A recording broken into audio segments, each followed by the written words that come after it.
Bonjour.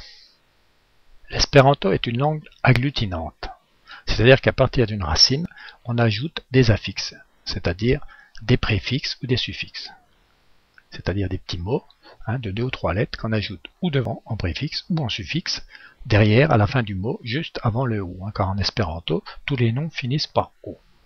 Alors il y en a à peu près une cinquantaine, là, je vous en ai mis les principaux. Alors chaque petit préfixe ou suffixe a un sens. Par exemple, beau, là vous voyez beau, c'est la parenté, le mariage. Alors par exemple, on aura le père, patro, beau patro, ça sera le beau-père. On a par exemple également ek, c'est le début.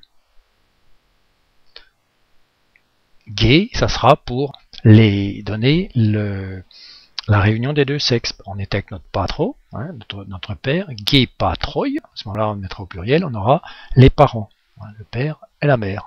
Mal, c'est aussi un préfixe très utilisé, ça ne veut pas dire que c'est mauvais, c'est le contraire. Par exemple, bella, c'est beau, mal bella, ça sera le contraire de beau, ce sera vilain. Et on a comme ça une cinquantaine d'affixes qui nous permettent de créer des mots. Alors là, je vous ai mis simplement avec une seule racine que vous avez à apprendre, mange. Mangi, c'est le verbe manger. C'est vrai que tous les noms qui finissent par i sont des verbes à l'infinitif. Mangi, donc ça voudra dire manger. Donc avec cette simple racine, on arrive à faire une trentaine de mots. Vous les avez sous les yeux, bon je ne vais pas tous vous les dire. Et on utilise même, en espéranto, on arrive même à utiliser des prépositions. Par exemple, al manja jo, ça sera l'ordre d'œuvre. Al, ça veut dire débuter, aller, la préposition qui dit vers une direction vers. Chef manja jo, c'est là le plat de résistance, parce que chefa, c'est principal, c'est le chef. Donc on met le chef devant, le chef de la nourriture, ça sera le plat de résistance. Circao mangi, là cette fois-ci on finit par un i, on aura un verbe, ronger, ça veut dire circao, c'est autour, autour du manger. On mange autour, donc on ronge, on mange autour des...